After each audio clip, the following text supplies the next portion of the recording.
Hey, thanks for checking this out. My goal today is to share with you some of my failures from this spring that have created some anxiety, some frustration, and just an overall feeling of ugh with regards to my garden. Now, when I talk about my garden, I talk about those items I'm planting that are vegetables. Um, and a lot of what I'm talking about is just the things that I put in my yard, my flowers, my plants, my musa, my bamboo, different things of that nature. So here are a few things that I've done wrong this year. So if you're a new gardener, or maybe you've been gardening for a while and you're feeling some of these same frustrations, we just need to think about what we did wrong so that we can modify, change, and grow from it. So hopefully this helps, and if it does, if you gain any information from this, go ahead and hit that like button, and I will continue to try to share some of my biggest failures. So we can look at it this way: I'll screw it up so you don't have to.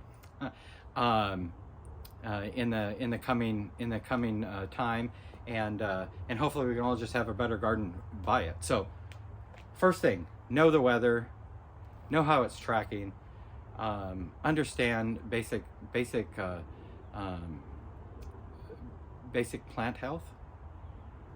A plant needs warmth to grow. It needs water, it needs sun. Seeds won't germinate unless they reach a certain temperature. And that varies from seed to seed, depending on what you're growing. So know what the temperature, the ground temperature is. Not soon enough, but eventually. I used this website, and this was just something I found just doing a search. The internet is amazing. Use it as a resource. Do some research. Punch in things, it'll give you information. Wow. It's been there. It's there. But come to find out, here at this site, it will give me the today's temperature, the 5-year average, the 10-year average, and where we've been over the last 30 days. Well, you know what? There's not a lot germinating at these ground temperatures. Most things prefer to germinate at about 70 degrees. When it's in that 70-degree area, that's when they're just really bursting to germinate. But some will germinate much cooler temperatures. The thing is, though, is the cooler the soil, the slower most items are going to grow. So that item that I planted carrots back at the end of February, early March, they've just now sprouted through. They've been up for about a week. They haven't really done much, but that's a long time. They should germinate in about 7 to 10 days. So that was a waste of time and energy on my part. I could have spent that doing something else. Then research the plants. Every plant has its place. Every place has its plant. Do some research. You're going to be happy. If you put a plant in the ground where it's going to be happy, you're going to be happy. You're not going to be frustrated. You're not going to be constantly trying to figure out what you're going to do. Or plan accordingly. So if you're planting that item that needs well-drained soil, then make sure that you're putting it in well-drained soil. If you have that plant that needs lots of moisture, such as my Ganura that I bought, that's going to need lots of moisture. Have a plan. My plan is currently the rain's going to take care of it because that sucker hasn't even woke up yet.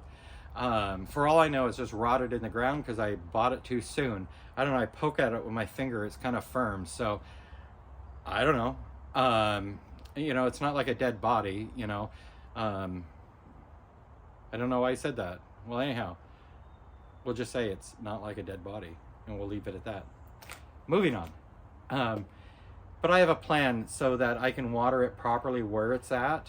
And the soil is the right condition for it, so it'll hold the moisture without it just sitting in water. So have that plan, do the research. And then when you're doing your research, use the internet. There's a lot of great resources out there. And I find that when you're searching, put in your search word. So let's say we use honeysuckle.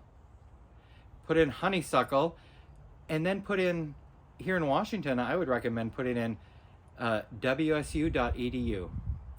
And then it's going to give you back search results from the WSU Extension Master Gardener Program.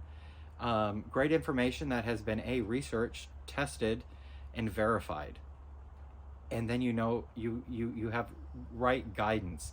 And this will work anywhere. So, if you're hanging out in Philadelphia, I wouldn't use wsu.edu because you're in a different area. I would find the extension in your area or the university in your area and put their extension on there to get their results, because they're going to give you what's proven for your area. And again, it will have been researched, and you'll know what's going on there. Second biggest failure that I made this year is I got excited. The nurseries, oh my God. It's not a failure to get excited about a nursery. Okay, understand that. But they have all these plants out. I mean, currently you can go and you can get tomatoes, you can get vegetable starts, you can get all these amazing things at the nurseries. It's 42 degrees out today. You can't put those babies out here. They're used to a nice, warm nursery greenhouse environment. You put them out on your patio, you put them out in your yard, oh my gosh, you put them in your garden, you'll be lucky if they survive. You're going to need to keep them in the house, or if you're fortunate enough to have a greenhouse, put them in the greenhouse, and you're going to want to slowly acclimate them. So I got a little excited with some plants that now I'm starting to wonder about. They haven't died yet, and thank gosh I had a different plant for vegetables this year, so I didn't fall into that trap. But like that Ganura I was talking about, I bought that in January. I bought a pomegranate tree. I bought that in January. They weren't alive at the time. They were dormant, so I put them in the ground. Was that right? Who knows? Did I do my research? No. The only thing I checked is, can it grow here? What kind of conditions does it need? But not what I should do. I assume the nursery's selling it. I should be able to just take it home, put it in the dirt, and hope for the best. Still waiting to see how that worked out. That could have been a few dollars down the drain. Yeah. But I'm still hoping for the best. There was another really amazing plant that I saw at the nursery, and this is probably toward the end of February. It was a really gorgeous day out. Bear's breeches. And boy, that baby, that just seems to be struggling. It's still green, it's still putting off new growth, but it's not really growing. But hey, it's like mid-40s, it's the end of April. Maybe it needs to warm up. We'll see. Check out watch my Garden Grow series. You'll get to see how that goes over a course of time. But plan that accordingly. You know, the other mistake I made is I got really excited a couple years ago. Oh, I'm going to extend my patio. I'm going to do this to my garden. I'm going to do this. I'm going to do that. I knew what plants I wanted to put there, but I didn't do the research on the plants. So get that research done. No. Okay. Oh my gosh, I want to grow this. Okay. Can you grow it in your area? Do the research. Is it cold hardy in your area? Get that research done. Get confirmation. Yes, this will work for you.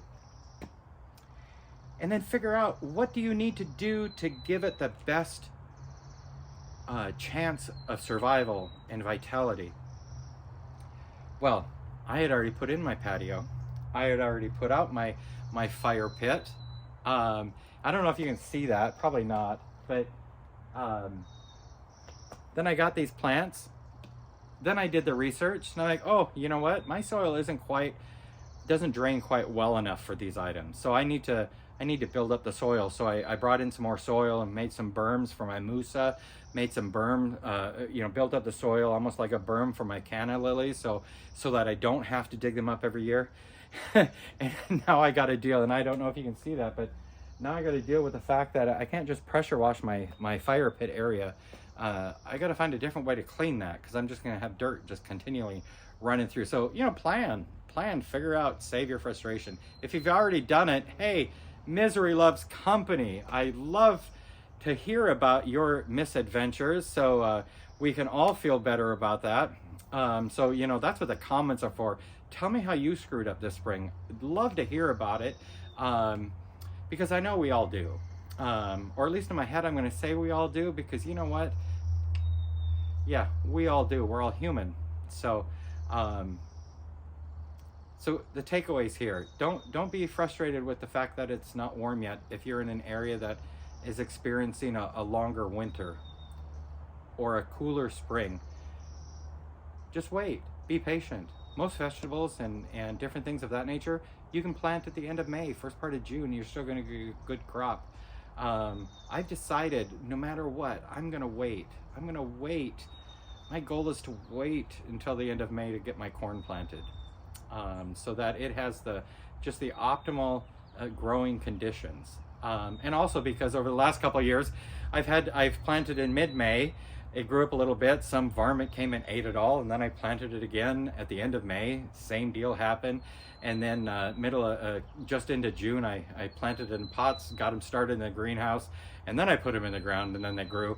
And I still got to harvest corn in September. So I know it can be done. I just don't know why I don't think about this every spring. So because we have that one nice day in January, and it gets me in the mood to garden. So the takeaways here: do your research, know what your ground temperatures are.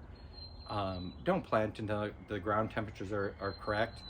Make good choices. If you only need 2 or 3 heads of broccoli, then go buy 2 or 3 starts. Why waste the time and energies buying a packet of seeds? Unless you're going to share it with people and you're all going to use those. Because I bet you, like most people, next year you're just going to buy new seeds anyway, and your old ones either got tossed or are in a drawer somewhere that you've completely forgotten about by then. So if you're that person that just will use them until they're gone, hey, kudos for you, but that's just not me. But we all have goals. So all right, well, I think I've rambled on enough, but I do hope that you've learned something. So especially if you're a new gardener, use those sources out there. Hey, and the other thing I forgot about, find your local gardening Facebook group. Now, they're going to share a lot of great information, and there's a good one here in Tacoma. You can ask questions, they'll give answers. Just don't assume they're all experts. We're all gardeners. Gardening is experimentation, trial and error. You just want to trial more and error less. And so if someone gives you something that gives you information or a suggestion, validate that. Do some research. See what you can find out. See if other people are talking about it. Do you know someone that can confirm that? Get some information, or take it with a grain of salt and hope for the best. After all, it's just gardening. At the end of the day, we just want a gorgeous patio, some delicious homegrown vegetables, and that's the best way to do about it. And there's a lot of great other YouTubers out here that are giving some good information, but find one that's doing it in your zone, in your area, because that's going to give you the best opportunity to get the same results they did. So until next time, y'all have a great spring, happy gardening, and we'll talk to you soon.